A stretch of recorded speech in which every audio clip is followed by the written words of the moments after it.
Good evening, everybody. This is Captain Tinsley, Salty Abandon with a Salty Podcast, and it's where every day is a good day to talk about sailing. And this is episode number 16. So today we are talking to the crew of Fresh to Salty, Latrell and Stephen. I'm going to bring them out right now. Hello. Hello, Stephen and Latrell. How are you? We're doing good. Thanks for coming on. So tell us where you are. Right now we're in Big Majors, which is in the Exhumers. Okay, so for those who are not educated on the Bahamas, that is the Bahamas, right?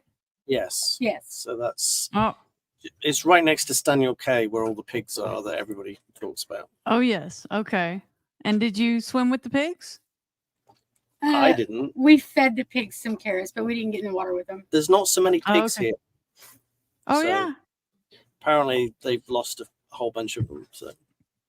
Oh, no. Well, that's sad news on the Salty Podcast. First question I want to ask you, your name, Fresh to Salty. Okay. First of all, where was the fresh? And I think you switched from a powerboat to sailing, didn't you? So our first boat was a powerboat, and we lived in Oklahoma, and we mostly used it on one lake there. Where do we used to take the boat all the time? Copan Lake. But then we took our sailing class, the ASA 101 class, in Lake Oologah in Oklahoma. We came straight home after the sailing class, put that powerboat up for sale. The day that it sold, we went straight back to the lake, Oologah, looked at every boat they had there for sale, picked one and bought it. We were just and you bought the one you have? No. So we bought a 27-foot cow. Great little boat, 25, and for us it was just absolutely perfect for that. Other than that, it was a perfect boat. And then we sailed that on that first break for a whole year. Whole year. Right out a year. And then after that year, we sold everything and bought this boat out of North Carolina. Okay. It looks like your internet might be a little splotchy. So do you want to just turn off your cam? Let's see if your sound gets a little better. And let's try that for a minute. And maybe it'll correct itself. How do we do that? At the very bottom where it says settings, well, that's where mine is. Oh, the camera up there. I tried different resolution. Okay, that's a good idea. Is that any better? I can see you better when you're up close. Move that. Yeah, that's good. So tell me again the name of the sailboat, the first one. Not the name, but what kind? It was a 227 cow. Okay. Now, what made you go to sailing? What made you switch over? Because at the time we had been fostering for 8 years at that point. Yeah. And we'd had a couple, he got me at just the right moment. We'd had a couple of back-to-back really difficult cases, kids that were not the kids, but the situation they came out of. And so we were looking at how could we retire early? Because anyway, so he comes to me and he says, hey, check out this video of this family that's cruising. It was the Zataras. And he was like, in 10 years, we could probably sell everything into what they're doing. And I was like, I don't have 10 years to keep doing what we're doing right now. Wow. If we kind of backed up, instead of getting a catamaran, we got a monohull, and we got a little bit older boat. And if we did all this stuff, we could probably go in 5 years.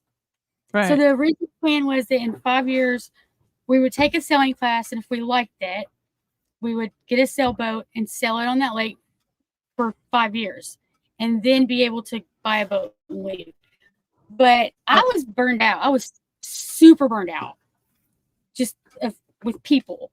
And so 18 months later, moved on. Yeah, I get it. Okay.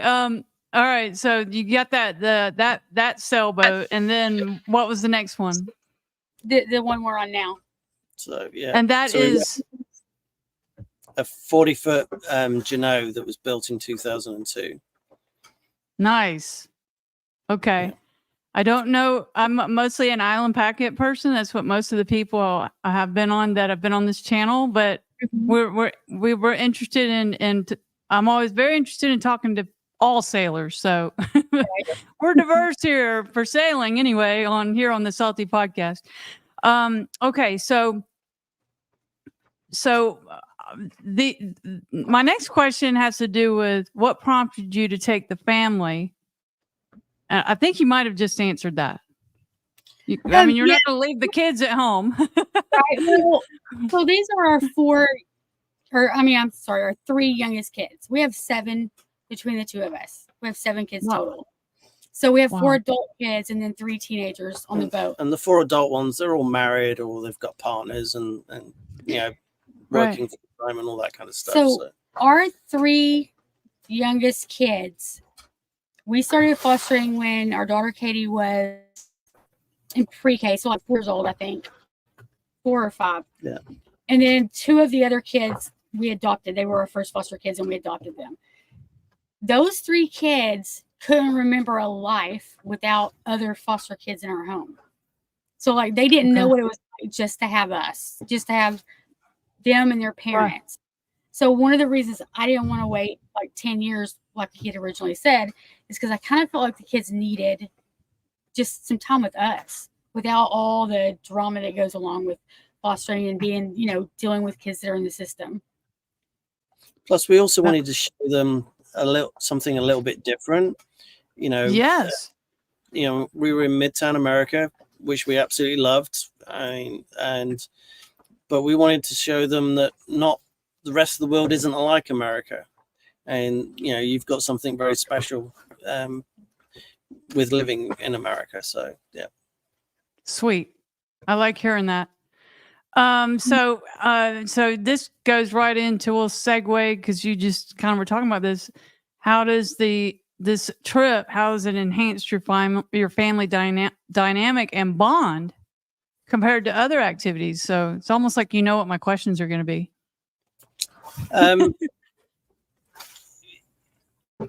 I think it's totally improved it. I mean, we're with each other 24/7. You're in a confined space. There's jobs that they've learned to do. 2 of our kids suffered very badly from anxiety. We've seen that change over the period of the 3 years that we've been on the boat. Going from one kid that would come out with pat answers, wouldn't even look you in the face, to he's the life and the soul of all of his group that he goes around with. So it's been a huge difference. A lot of we couldn't sell this boat. Well, we probably could, but it would be very, very, very hard to sell this boat anywhere if it was just the 2 of us. So they each have to take on responsibilities and help us get the boat where it needs to be safely. And everybody has a job to do for every little thing we do. And I think that responsibility has given them confidence that they didn't have before we came on the boat. Wow. Okay. Yeah. Cause that was one of my questions, is what kind of routine, what kind of traditions have you come up with, or, things that have become just a routine for you when you're coming out of a marina or leaving an anchorage, and how everybody plays a part? They each have I will say we really rely heavily on our 16-year-old son. He is the muscle. I mean, like if we're putting the dinghy engine up, he helps lift it because he's stronger than us. He drives our dinghy more than we do. And the girls help with really keeping the rest of the boat where we can manage to be around it. Like it would be very difficult to have 5 people in a boat with only 3 bedroom, a 40-foot boat, if they didn't each help every single day to keep things in order.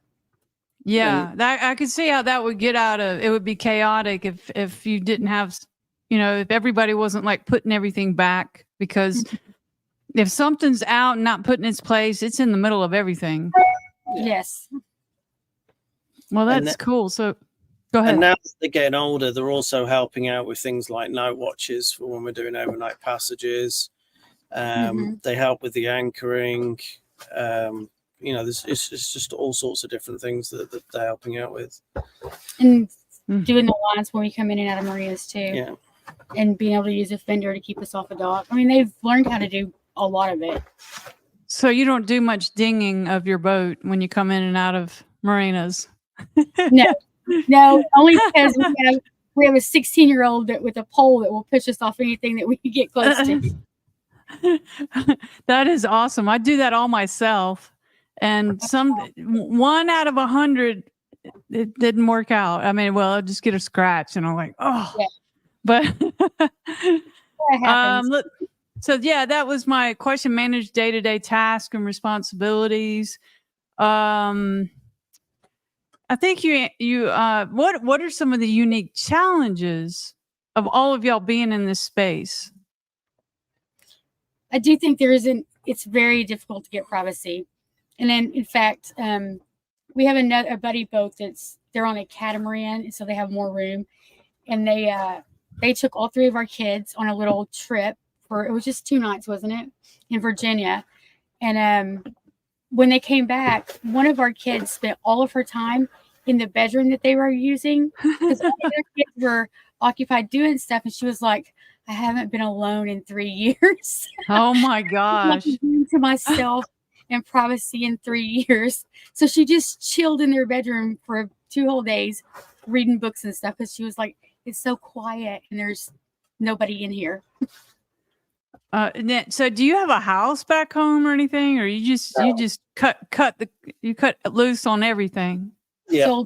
We sold everything except for our camper, and we kept our camper with this thought that, we might get on the boat and hate it. And so we kept the camper for the first 1.5 years. And then after 1.5 years, we went back home for a visit, and we sold the camper while we were there. We just didn't see that was probably a nice little payday when you sold that. It's like, oh, cash. Able to sell it for a decent price too. So I think the only thing we own now is a jet ski. We own a jet ski, and that's it. And that's at somebody's house, right? So you're not having to pay. Yeah, having to pay for rent anywhere or anything. Well, this video will live for posterity, so there'll be a lot of people that want to do what you're doing. A lot of people that want to. I mean, I know there's a lot of people out there doing what you're doing, which I think is great. And I assume you're doing online homeschooling and everything. But anything you can tell to other people, which I know you're probably already doing that will help them make this dream come true. Feel free to throw it in there. I do want to talk about that because it's in the teaser video about that the storm with the up to 50 knot winds. Yes, was here. Was that about 2 or 3 months ago? Was that? That was like a week ago. It was about a week ago. It was a week ago? Yes. Yeah. Yes. We were here in Big Major, and we knew that weather was coming, but it wasn't supposed to be that bad. And then all of a sudden it hit so hard that every boat in the anchorage heeled over, like hard heeled over.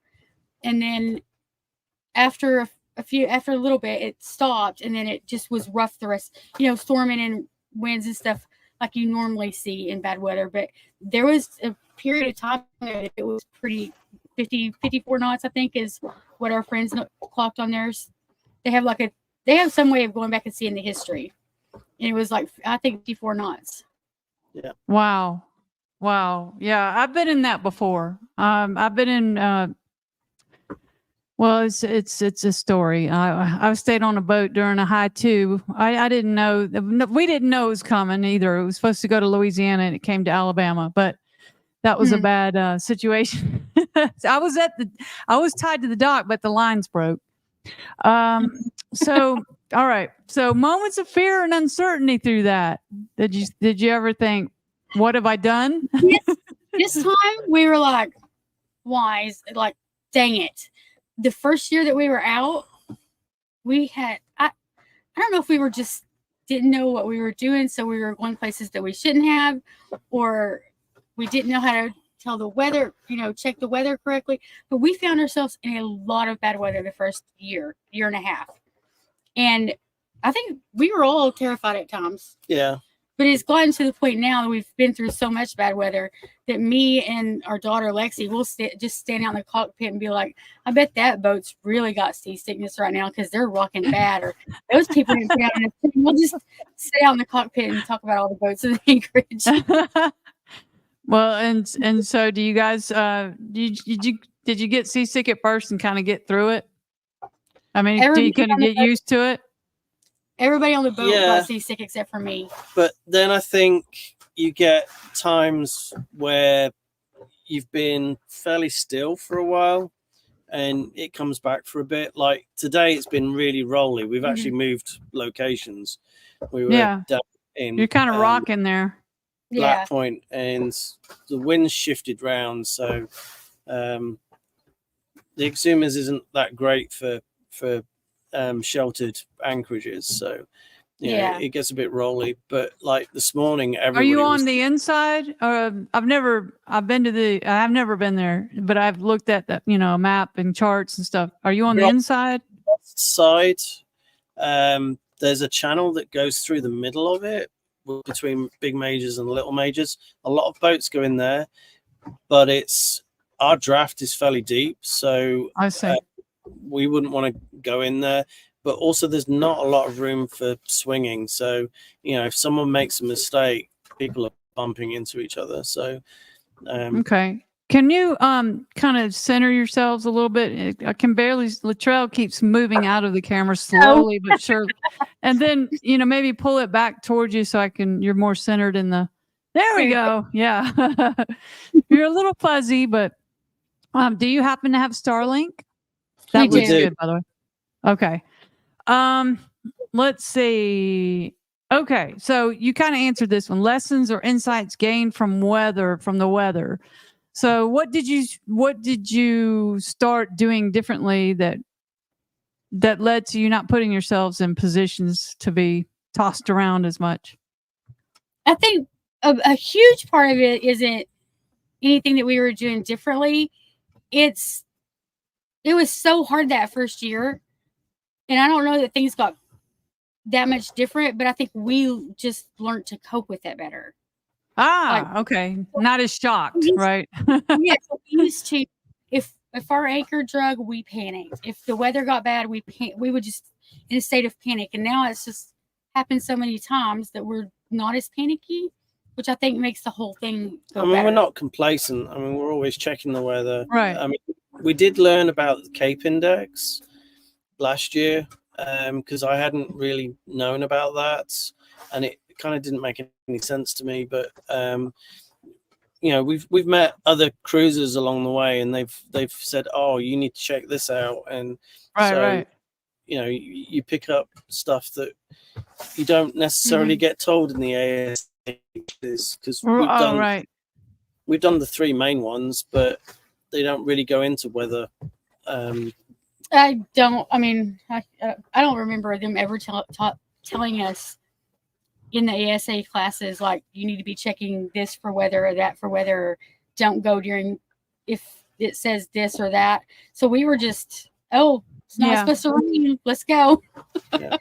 Yeah. It's trial and error. And I have a person that I check with. But it's almost like what I've learned is you have to, like, within 6 hours is really the most accurate. Like you can plan something a couple of days out, and then you really need to check it like 6 hours out, make sure it hadn't changed. Yeah. So, you can't rely on anything more than 3 days. Yeah. Well, 3 days is. Yeah. Yeah, you can plan, but you got to be loose with those plans.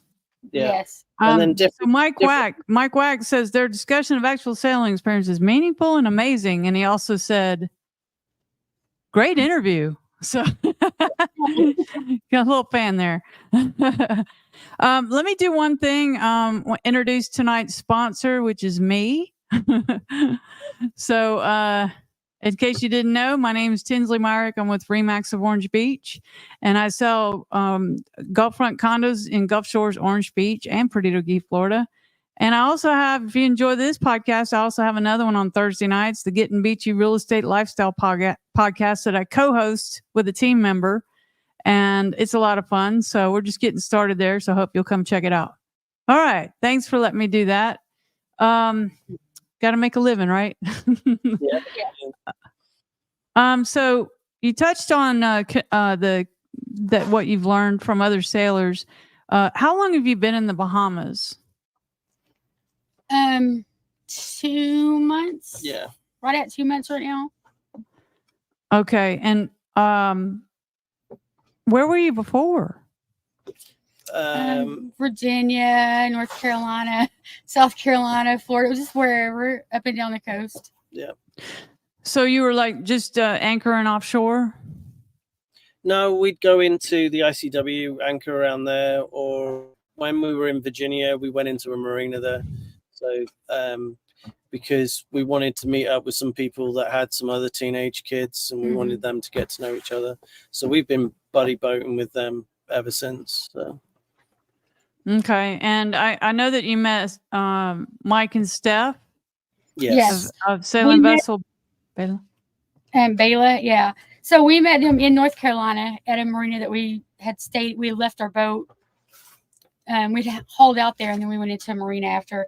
And we were in, I think, for 2 or 3 months in the same marina with them in North Carolina.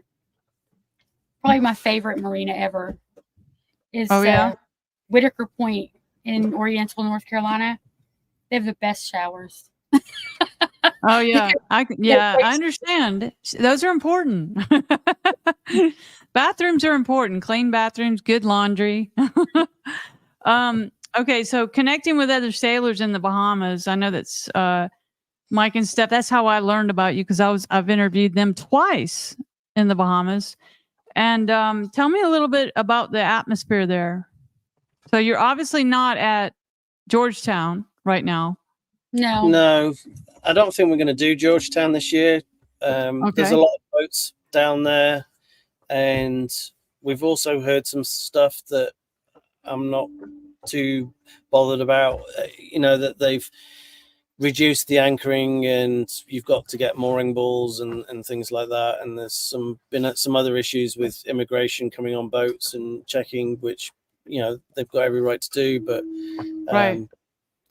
but it just seems there's a lot of stuff going on down there. It seems like because they made all these changes with the mooring balls that everything's just kind of a bit stirred up down there right now. Yeah. So plus, we've got appointments to do back in Florida in the next few weeks, so we're going to slowly start making our way north through the northern part of Exumas and then back to Florida.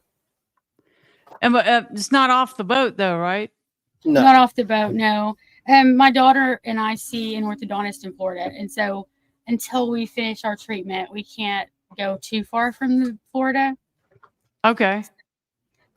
Hopefully within the next, year and a half, we'll be done, and we can go beyond the Bahamas, go a little further. Well, where are your kids now?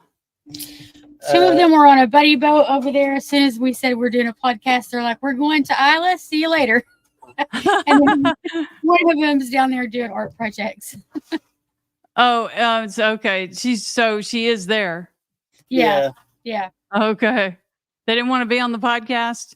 Oh, absolutely. No, they don't like to be they'll be like, we put them on social media a little bit, but for the most part, they get very shy if there's a camera.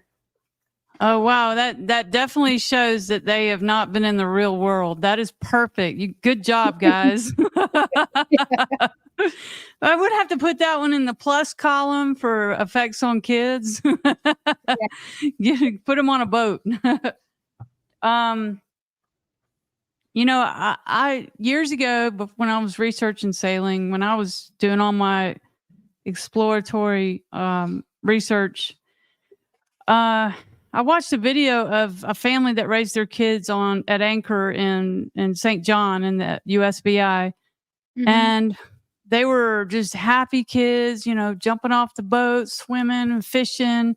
And then they decided that they maybe should take him back to civilization. And then they show these pictures of him just laying in front of the TV, getting fat. And they're like, oh, no, we got to go back. And so they ended up taking him back to St. John. And they just decided that was a better life. Yeah. Would you agree with that? Don't take us wrong. Our kids very much are into technology. And if I let them, they will just lay up Oh, yeah. on technology all day long. But when we can find other teenagers for them to hang out with, they're into everything. Especially the two that went to the buddy boat just when we got on the podcast. Those two I don't even see them most of the day because they're out doing stuff with friends. So what kind of stuff do they do? Oh, everything. They make up games to play. Is it banana? Oh, they play a lot of board games and like bananagrams and stuff. Yeah. But they also, Cards. depending on the weather, they will be on the beach or swimming or snorkeling. Typically, if they're snorkeling, one of us go with them. I get a little too nervous about stuff, but Talon, our son, he's starting to get into spearfishing. So, oh, nice. So if there's other kids that are interested in that, he's wanting to go along and see what he can do. And yeah, it's just all sorts of stuff like that. And then, hey, this gives me hope for humanity. This sounds wonderful. One of our other buddy boats, they have a small inflatable catamaran type thing. A happy cat. And is it a tacky cat? Happy cats. Oh, a happy cat. Okay, I've got a tacky cat dinghy. It's a catamaran. Oh yeah, like we have some friends with one of those. Yeah, but it's got a sail, and they sail about all over the place around the anchorage with it. So the kids like to do that as well. So that's been pretty cool. So that's wonderful. I'm really happy to hear that. It's making me. I know there'll be other people that are happy to hear that too.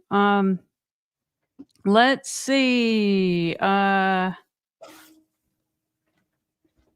do you balance exploration and relaxation? Oh, that is two very different things. Yeah. Yeah. It's like, I should go explore, but I really don't feel like it. I just want to chill. Almost every single time that I'll say, oh yeah, we'll go do that tomorrow, go snorkeling or go for a hike up to wherever. And then when it's time, I'm like, I really don't want to, I'm tired. But if I make myself anyway, I always am glad that we did, or glad that I got off the boat and did that for the day. Plus, you also have to bear in mind that there's some days that you're not going to get off the boat. Yes. Due to the weather and sea state or whatever. So you've almost, when the weather is good, you've got to grab it and do what you can then. So, yeah. And is it because when it's rough, you want to stay with the boat and make sure it doesn't slip anchor or something? Well, there's that, but also I find it very dangerous to try to go off the boat onto the dinghy to leave, or to get off the dinghy back onto the boat when it's very rough. I always feel like it's just bouncing around. Yeah, it's not worth the risk to me. And then, even if you go ashore, you're just going to get absolutely drenched in that kind of situation. So, which is not so bad if you're on your way back to the boat, but if you're on your way to shore and you get drenched with salt water, it makes for an uncomfortable day on shore. So we try to make sure the weather the sea state's decent. Sure. So how about with you two? Do you have any advice for couples living on a boat? When you're anchoring, he's really not yelling at you. He just needs you to hear. I always am saying, I can't hear you. But then when I can hear him, I'm like, why are you yelling at me? Yeah. Really not yelling. It's 40 feet is a long ways, in front of me to be telling me what he needs me to do. So I think a lot of it is about understanding. Well, do you get headphones for that? Some, but I can never understand what he's saying in them. So I drive while he anchors, or while he pulls up anchor, and then we have the 3 kids between me and him to make sure that whatever he said gets back to me. My husband tends to yell too, and which is embarrassing in an anchorage, because the sound carries. And I'm driving, and this is when we're in cell service. We'll put on our headphones, and he'll still yell, and I go, "I can hear you. No yelling. Just tell me." And he'll go, "Oh, okay." Because it gets a little embarrassing in an anchorage, does it? If you're yelling at each other. It used to, but then I watch all these other boats coming in, and I can hear them yelling back and forth to each other. Oh, I'm like, yeah. we're all yelling. It's okay. Yeah, I think you tend to be very self-conscious, and you've got to realize that everybody else, has bad days too. So, quite often it's stressful. Coming into a marina, or not as much, but at Anchorage too, there's a lot of boats in there around you, Yeah. But I'd much rather be putting down an anchor than going into a marina. To me, is the worst. Is the worst? Yeah, going in or coming out of marina is hard, because it's always a very tight space with all these boats lined up, and if you back into one of them, Right. I'd rather be on anchor. And who does the driving in the marina? He does. Okay. Because I'm too worried they're going to hit somebody. Yeah. Yeah. And it's always me that does that. Because it's my boat, and my husband, when he comes with me, he is the first mate. He's man enough to handle that, by the way. But most of the time I'm by myself. Isn't that interesting? So advice to families hoping to do what you're doing. What kind of prep work? Go before your kids. What would you do differently? I would go 10 years earlier. We'd have gone earlier, yeah. Because I feel like if your kids are, say, in elementary school, I would never want a toddler on a boat. I just would be too nervous. But if they're younger than teenagers, it's a easier transition for them, and it's easier for them to embrace what's going on. The first 6 months, our kids were just angry at us because they didn't want to do it. They would leave their friends and their video games and, the internet and all those things behind. Yeah. And then the other advice I would give would be get the biggest boat possible. Yes, okay. If you're going to take kids, get the biggest boat you can possibly get. I mean, for us, for family of 5, a 40-foot boat is just on the edge of usable. Yeah, we definitely could go. Yeah. What size do you think, if you could do it again, what size would you get? In case Elon Musk is watching. Probably a 55. 55, okay. 50 or 55. Yeah, but, 50, 55. We have friends that are on a 50-foot Gulf Star, and they've got their 4 kids on the boat. And I'm not saying they have a ton of room, but they have more than we do. Yeah. Is storage a problem? Always. Yes. And so how do your kids handle that? How do you all handle with your clothes and everything? We have these baskets that are actually made for cars. They're like stretchy. Anyway, we have those everywhere with clothes in them everywhere. And then, like the girls, this boat was built in France. So it didn't originally have black tanks. So when they brought it to the U.S., they had to put in black tanks. The girls' closet, they used half of their closet to put the black tank in. So they have very limited space. And do you because when I'm on the boat, I'll end up wearing just a few things, especially if I'm by myself, nobody's around anyway, So did y'all end up just getting rid of stuff? Yes. We gave away pretty much everything in our house. Each of us had one bag that we got to bring. And if you couldn't fit in there. How big's the bag? It was a military flight bag. So a pretty good sized bag. It's pretty big. But that had to be your clothes, your toys, your books, like everything that you brought had to be in that one bag. Wow. And to be honest, we didn't purge enough. We should have purged more. Well, so what was it like living on it when 2 of them were mad at you for 6 months? What was that like? All 3 of them were upset with us. It was a lot of, I understand that you're upset, but you got 2 choices here.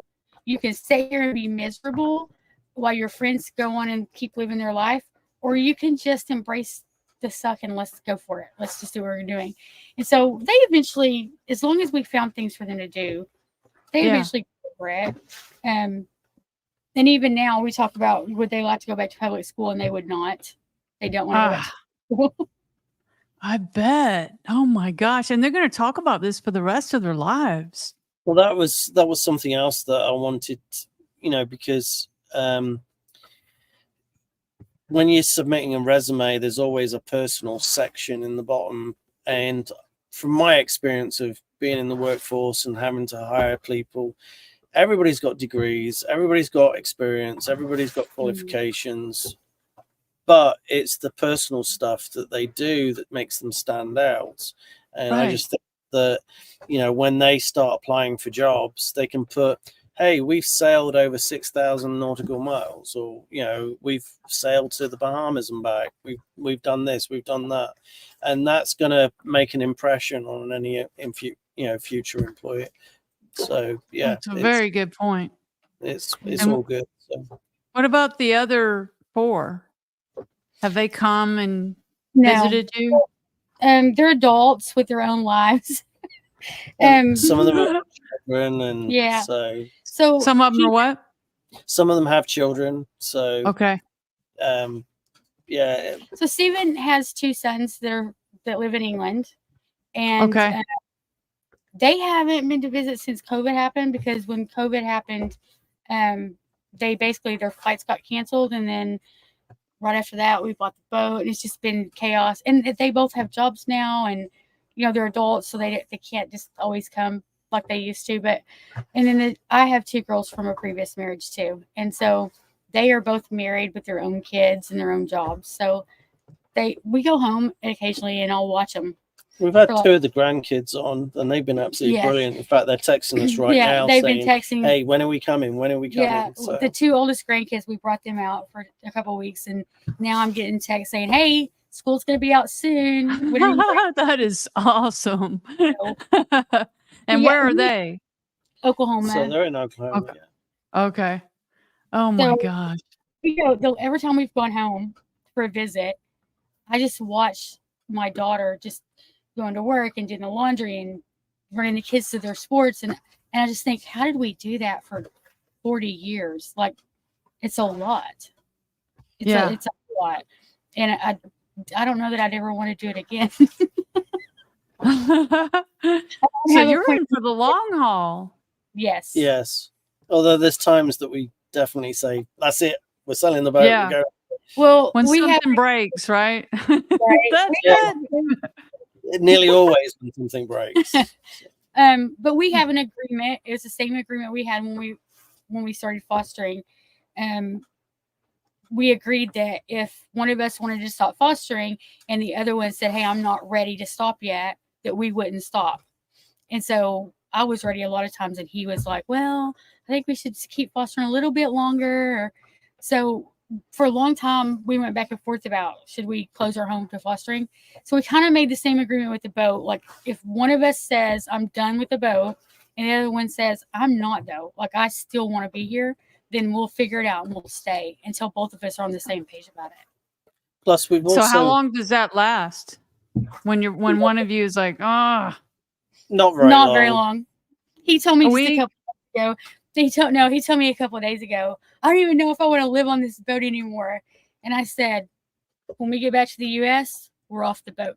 And if we're not off the boat within 24 hours of being back in the U.S., don't ever say it to me again." Yeah, we're not going to do that podcast. I'm off the boat. I usually on my last trip, I was on the boat for 6 months, and every time I had a bunch of things that went wrong. Oh, y'all froze up. Are you still with me? Are you still with me? Yeah. Okay. It looks like you're frozen up. There you are. And every time I was like, not another thing. That's it. I'm selling the boat. And I guess you could probably fix stuff, right, Stephen? So I'm a geek. I do computer consultancy, right? So anything software, computers, I'm 100% down with.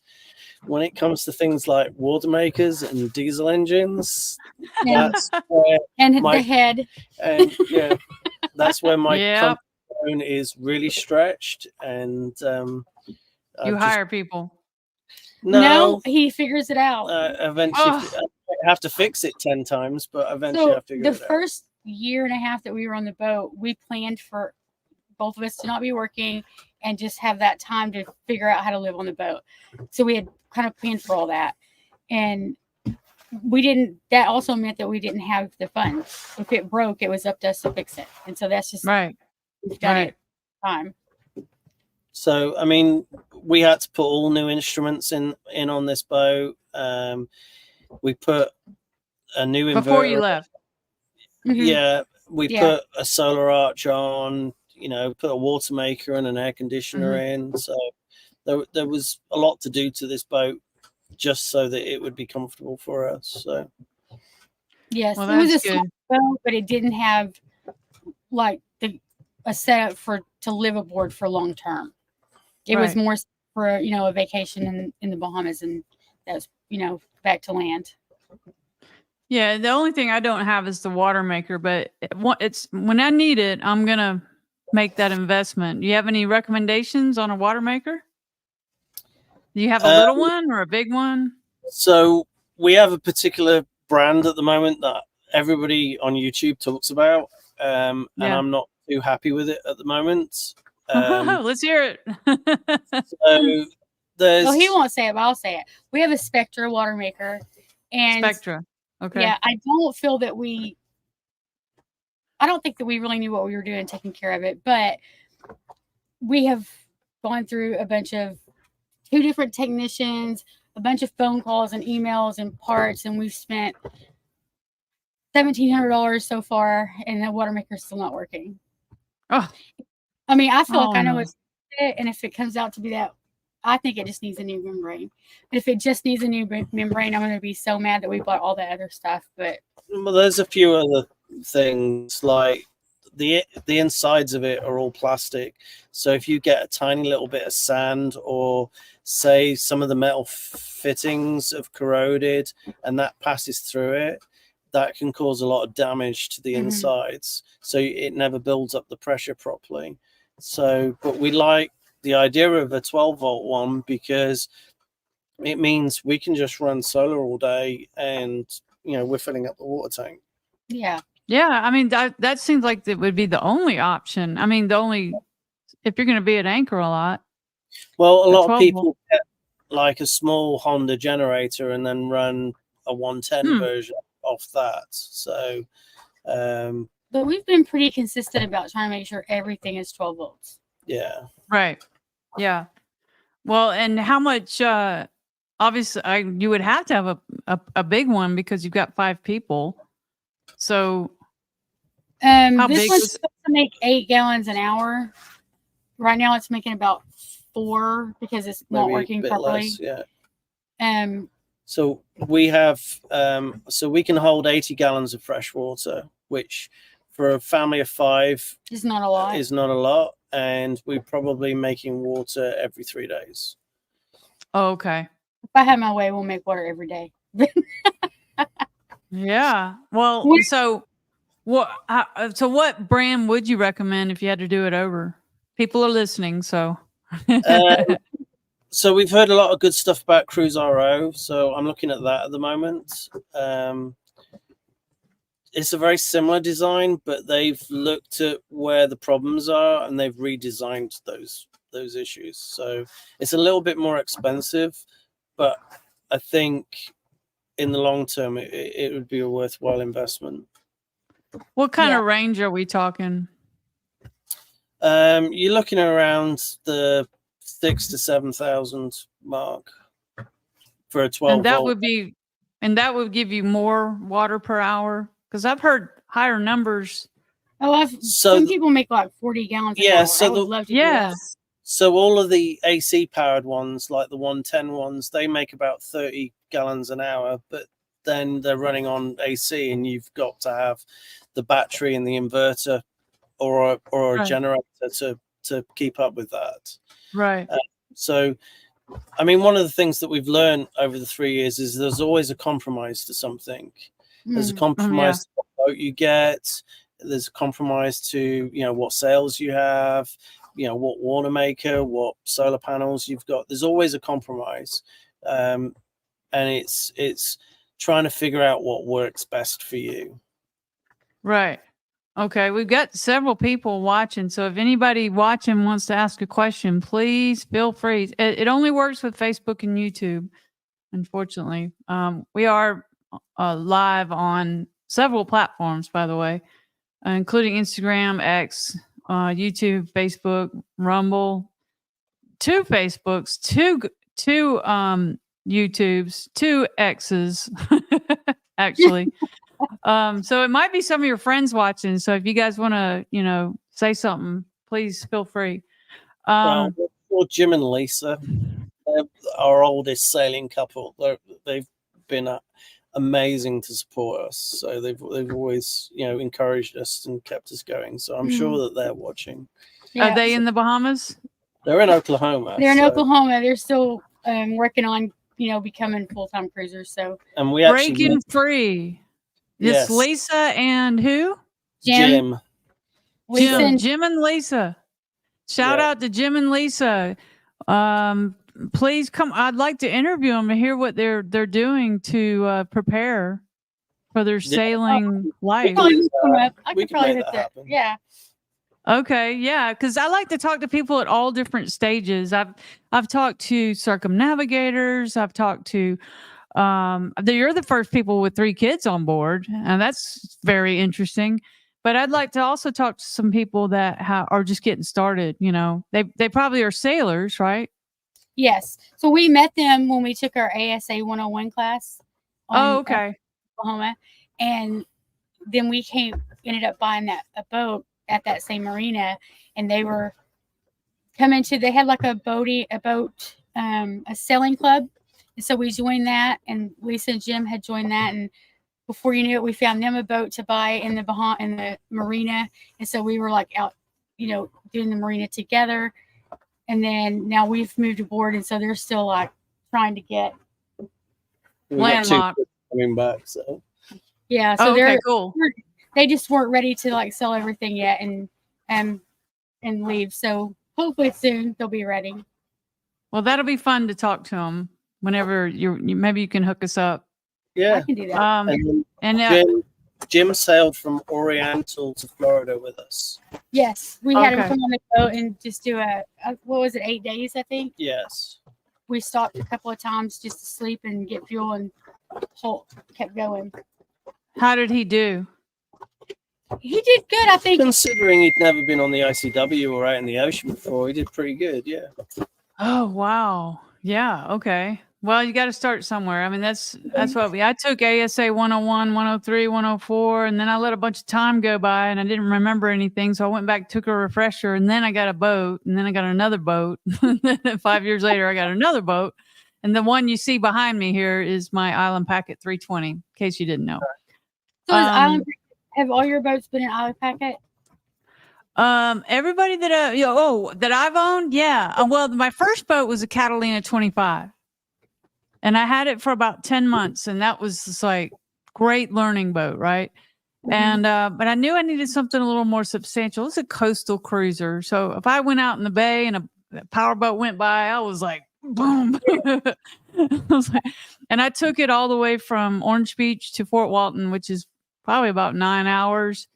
And there was no autopilot. It was a tiller, and I couldn't step away in the ICW. The boat would go off somewhere, and so I was like, I've got to get something more substantial. I got an Island Packet 27, which was it was a blue water boat. I mean, full keel, autopilot. It had solar panels. It had a wind generator. It had, I mean, it was made for cruising, and I had that boat for 5 years, and I went from Orange Beach to South Florida, even the Bahamas, every year for 5 years. And then we had a hurricane, and the insurance company wanted to total the boat, and I finally did because I could tell they were not going to reinsure it if they paid me on it. So I was crying and everything. I was carrying on. I was like, Oh, I'd be crying too. Yeah. I spent 5 years on that boat. I mean, I still have a house, but and I still have to work. And then so I got another boat, an Island Packet 320. Someone said, just take the money and buy a bigger boat, So I got a 320. So that's, 5 feet longer. It's wider, it's heavier, and it's still an Island Packet. It's like a big sister. It's just like a bigger version of what I had. And so it was a very easy transition, driving it and everything. And most of what I do is solo. My husband's kind of into it, but not a lot, so, and we've just worked that out, he just comes when he can, but I'm very independent and I grew up as a latchkey child. So I was Gen X. Yeah. I do well on my own, but when he's there, that's fun too. So anybody out there watching, please like and subscribe and share this video. I'd really appreciate it. But back to you. What else do you want to tell the people y'all are perfectly framed right now, by the way.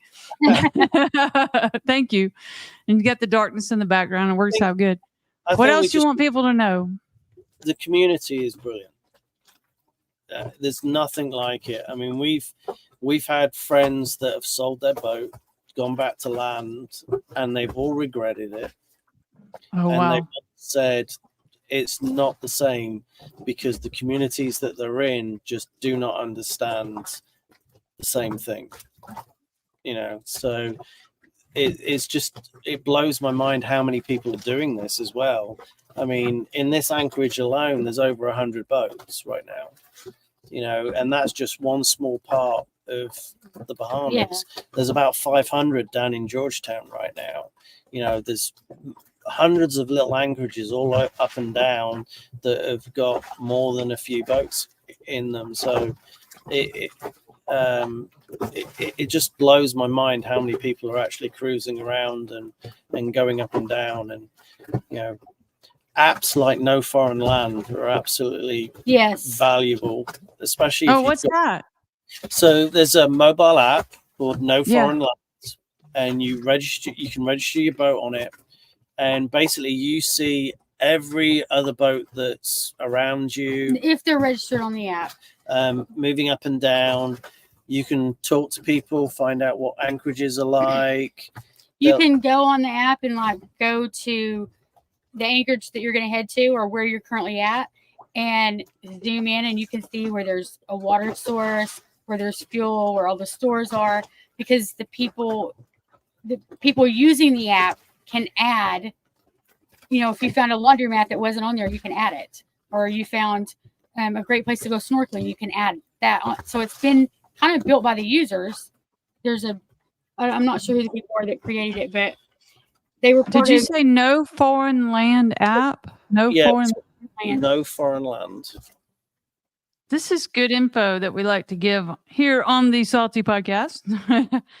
No Foreign Land app. Okay. And it's also got not just, in the United States, outside the United States, everywhere. Wide, yeah. Yes. And then people also use it as a way of tracking their boat as well, so that you can you can tie your Garmin InReach or to it, and it actually track where your boat's going. So we don't do that. That's too complicated for me. I just go in the app and say, move my boat. I'm here right this second, and if you don't want people to know where you are all the time, you wouldn't put the InReach in there. You could turn it off, but a lot of families like us use it to find other kid boats. So if you're in an anchorage with another kid boat, you can use it. Say, hey, we've got 3 teenagers on board. You fancy meeting up on a dock or something? Earlier today, somebody messaged Stephen on No Foreign Land and said, hey, we're in the same anchorage as you. We've got these kids. This is their age. We're going to go go for a walk. There's like a water spout thing. And we were going to do it. We're going to meet them at 2:30, but then it got so rolly that it wasn't really safe to get off the boat. So we didn't get to. But that kind of stuff happens a lot. I think the last time here, there was a family that came and met up. Yeah. But, I can't even imagine that happening on land. No. Nobody would want to get together with some family they didn't know. That is just amazing. it does feel a bit weird at times because it's like almost like you're stalking. It's like going back 50 years though. I mean, it's a good thing is what I'm saying. That would people are attached to their phones and their own little entertainment, you know. Yes, and I think because we're in this situation and our kids want to hang out with other kids, and there's other families whose kids are wanting to hang out with other kids. Amazing to me. Willing to like reach out to a random stranger and say, "Hey, you want to hang out?" I know you just don't see that happen anymore. I mean, people don't even know their neighbors. Yeah, I think one of the other benefits about having the kids on the boat is that they get very socially adjusted to everybody because they're making friends constantly. Mm-hmm. And some of them of all cultures, of all languages. And it's they have to learn how to be a little more outgoing because like sometimes it's the parents that have to be outgoing for the kids, but there's been times we were on our friend's dinghy and his daughter was on there with us and she was like, "Oh, that looks like a kid boat," and he just motored right there and said, "Hey, do you have kids on this boat?" And they did.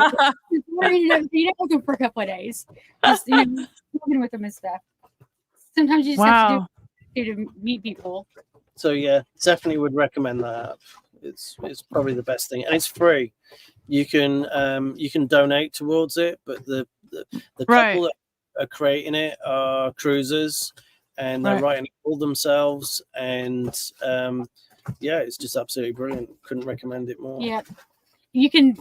Every place you go, you can add the different things that you find, or if somebody's already added it, you can leave a review or photos. Like it's all the users are putting in the information, so it's pretty up to date too. Like it's stuff that they're finding right now. Right. So with your 16-year-old, is there like an end date for him to get off the boat, or is he just going to continue, or does that discussed or? We talk about it all the time, and all three kids say, well, we have a 16-year-old and one that's going to be 16 in a couple of weeks. They both say, "Oh, yeah, as soon as I'm 18, I'm leaving the boat." And they might. The younger one that's 14 says, "No, I'm never leaving. It's free rent." She's already thinking about the fact that she wants free rent if she stays on the boat. But I just need to get another boat to kind of travel with you. But the 16-year-old, I've also heard him say things like, "Well, when I get my own boat, this is the kind of."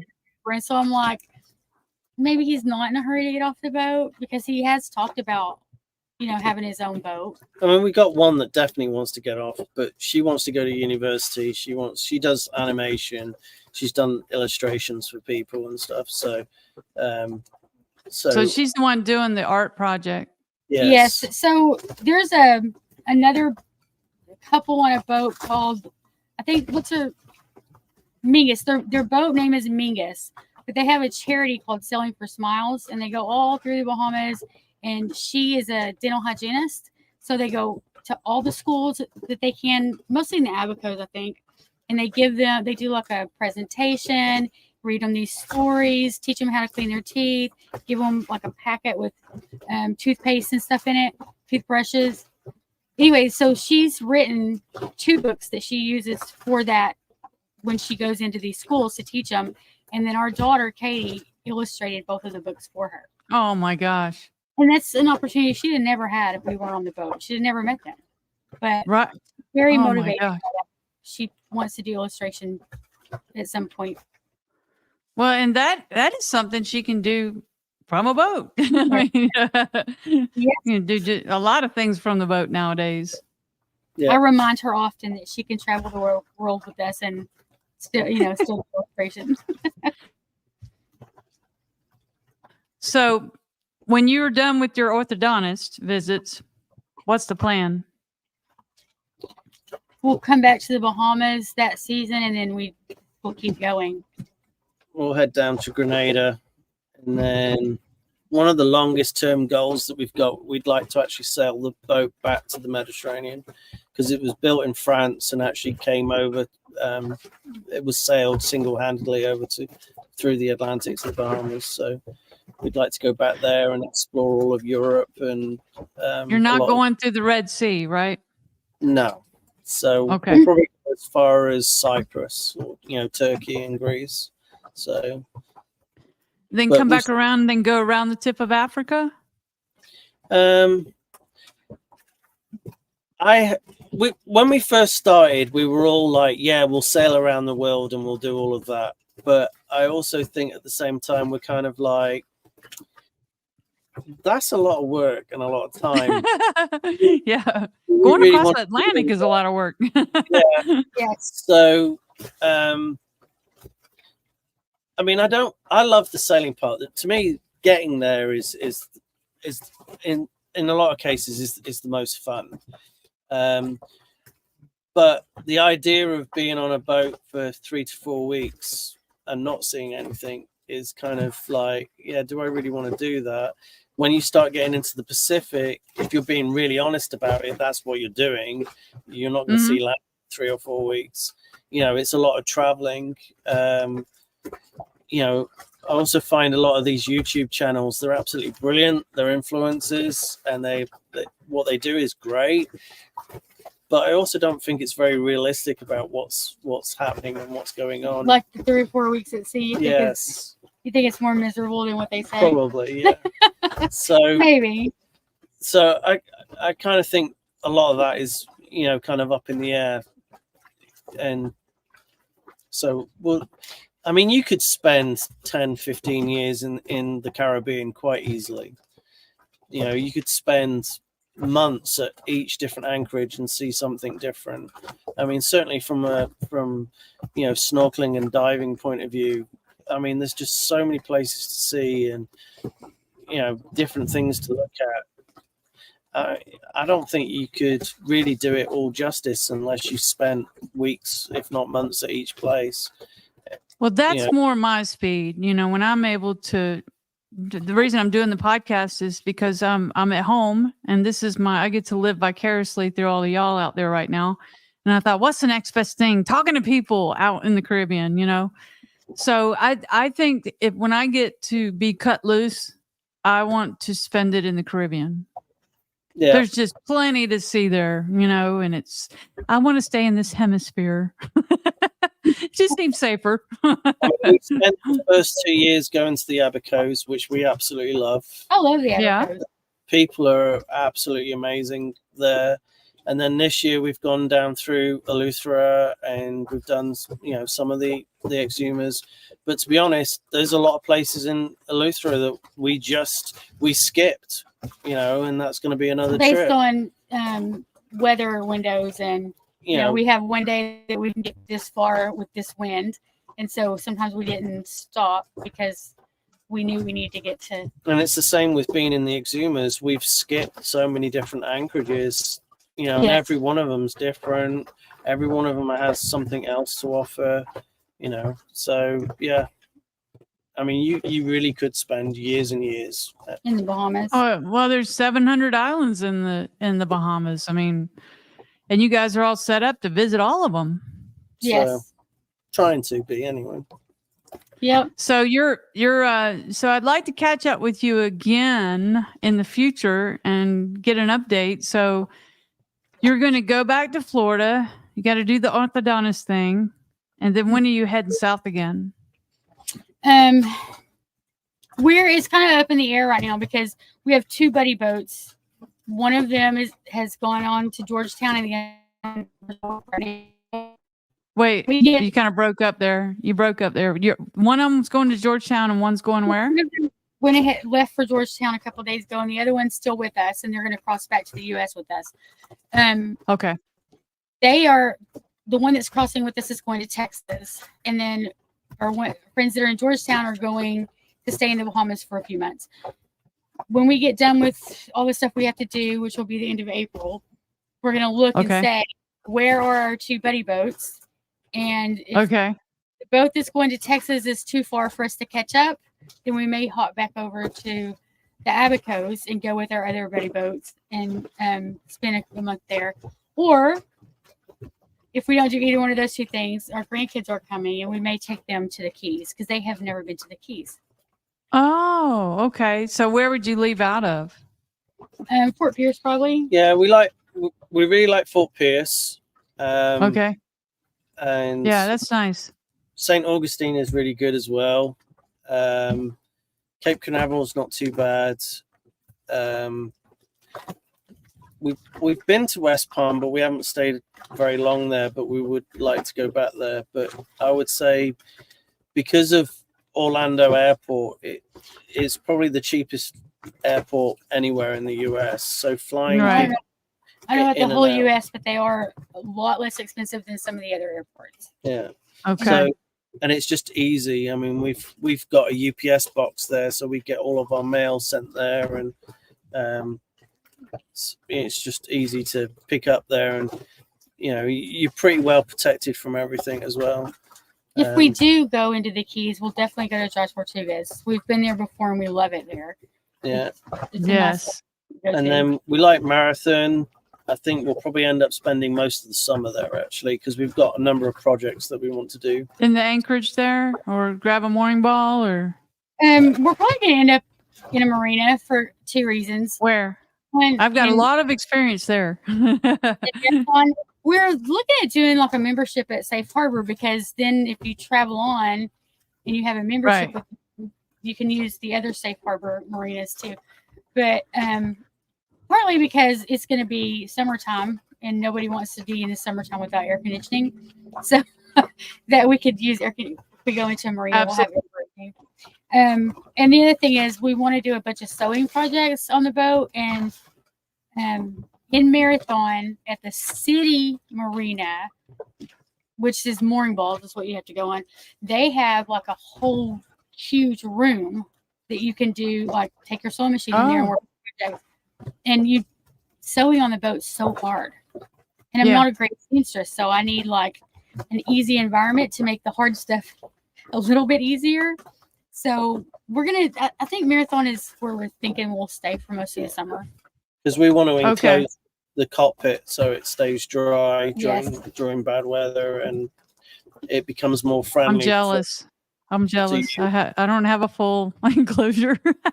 Well, I we do have don't air conditioning. either. And in the past, we've gone north for the summer and then came back in the fall to come south. And we always leave too late, and it's freezing. Just Oh yeah, the whole no way down. fun. Buddy Yeah. Boat here, who made their own enclosure, is like, Oh, we're not- we had to take our jackets off. And I'm like, hush. that's what I've I'm- heard. I'm in the cockpit with my sweatpants and some leggings under Yeah. that. And then I was so cold this last time. I went down and got my robe, put that on top of my clothes, and was still out here just shaking. It was terrible. And so we want to close I've the. been there. So did you make your own? We haven't. That's what we want to do when we go to Marathon. Just make Oh, our, okay. Do you have pictures of your friend that made their own? I mean, 'cause it costs a fortune to have those window panes cut out and everything.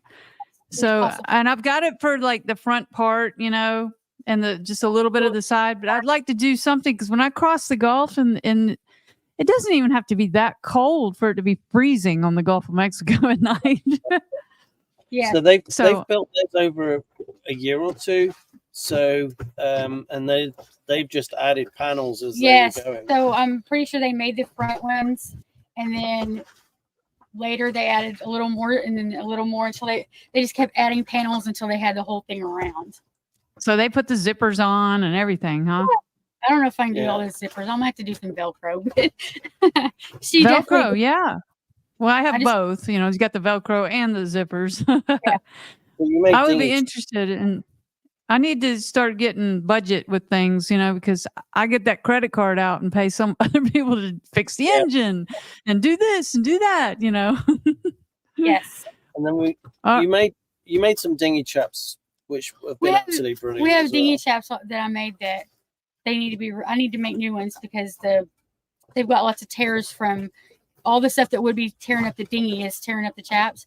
But that was Stephanie Mike that you interviewed. She Yeah. when we met her, she's a seamstress, and so she Right.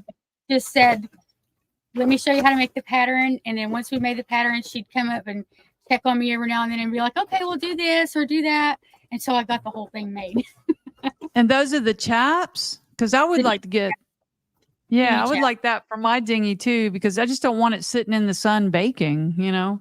Well, and they're too expensive too. I mean, Yes. just to No kidding. Well, the ones So- that we have now look like, a middle school home ec project, but they work. I made them, and like I kind of know what to do now. I'm hoping the next ones will be a little nicer. And then I on need to top come hang out with y'all and learn how to make stuff. I know like what places get hit or rubbed the most, so I know where to reinforce better this time. So I think the next ones will be better. But again, we need Well, someone. if I'm able to break away this year, I'm thinking I might not be able to go this year south, but if I do, I will see you in Marathon. Oh yeah, definitely. you like Marathon? Yeah. Oh, Yeah. I like to go down to I like the whole west coast of Florida, the coast of Florida, the Gulf Coast, all the way down to the Keys. Yeah. And then I usually go down into Newfoundland and Key West and Bahia Honda, all those places. And even Oh, go yeah. up in the Honda. So, Yes, in we the love ever Bahia Yeah. Honda. Love that place. Yeah. that is a nice budget place to stay. yes. Yes. Yes. So maybe I'll see y'all down there. Last Wait. thing I did want to ask you to include in this video, because I know people will want to know, is about the school thing. How does someone go about getting their kids enrolled in these online schools? So the first year, we used it's called Monarch now. It's called Switched On Schoolhouse. Yeah. But anyway, it's called Monarch now, and we really liked that program. But it was I didn't quite understand what you were saying. It was called. What's it called now? It's Monarch. called Monarch, and it's Monarch. Okay. It's you do have to have internet. There's no teacher involved. You lay it all out for you. Most of the stuff you submit it through the software, and you can see everything they did, everything they touched or clicked, and it's very laid out and detailed. We couldn't really afford to do that this year, and so we used Easy Peasy, which is 100% free, but it doesn't give you that attendance part, and you can't go back and like take their assignments and say, no, you messed this up, and reassign it to them. You can't do that kind of stuff. And so I think we've decided we're going to go back to Monarch next year. Okay, so you kind of broke up when you were saying that it's where the parents can go in and check the work. You were kind of breaking up during that point. That's in Monarch. Monarch. You cannot do that so much in Easy Peasy. So with the Easy Peasy stuff, you can find all the assignments there, and the kids have to do them, and then they have to save them and give them to you.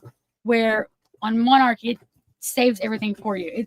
It's very much more user friendly for the parents. So and you can go in and take out any assignments you don't want them to do, or add in your own assignments. It's just so user friendly. Yeah, I think Monarch's okay. Yeah, you've got to also look at what state you're kind of ready. You're coming out satisfying their every state's different. Yes. Okay. Like the state of Florida, they require that your kids do standardized testing every couple of years. Okay. Oklahoma doesn't. Okay. Yes. So you've got to really figure out what the state you're going to stay registered to be able to do. So you just you go with one state and you kind of stay with that. Yeah. Well, because we came out of Oklahoma, and we still pay taxes to Oklahoma, so that's where we homeschool based off Oklahoma rules. I see. Well, that sounds. We don't stay anywhere long enough to be a resident of any state. Right. Okay. All right. And is there anything else that people might need to know about that situation? I don't know. I think How do the kids like it? They didn't like it at first, but it's funny because we were talking to the 15-year-old just the other day, and she said she wouldn't want to go back to doing traditional school because it seems like a waste of time. I bet to her to be sitting there all day and yes. Or one of the reasons they like it is if they get up in the morning and they really focus and do what they're supposed to do, they can be done by lunchtime, and then the rest of the day we could be doing hands-on stuff. We could be nice. And it also provides you a lot of flexibility in the fact that, you could be somewhere really nice and like, and there's some museum to go and see. So you can say, Right. hey, stay up. You're not doing that, but we're going to go and have a look at this museum. And I want you to write me an essay about what you've seen in the museum. When we first went through Charleston, we went to all of the museums there. Sure. Yeah. And all of our kids were like, whoa, because it suddenly came alive to them. It was very different to, just reading it out of a book. And so that gives that the system gives you credit for things like that. Yes. And then you can also add in awesome. stuff like life skills. I mean, sailing a boat is a life skill. There's all sorts of other benefits that you get from it.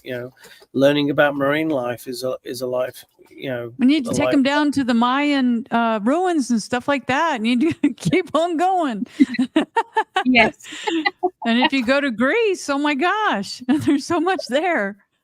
Oh, that makes me very happy. I have hope for all the children that are. I knew it was a great experience. I don't have any kids, but I was like, oh, if I ever do, I would rather raise them like that. Now it's too late, but but I mean, I would say there's probably a few hundred cruisers families that are actually doing it all the time. Yeah, they're full-time. So that makes me very happy to hear. Yay to y'all! Shout out to y'all for doing this.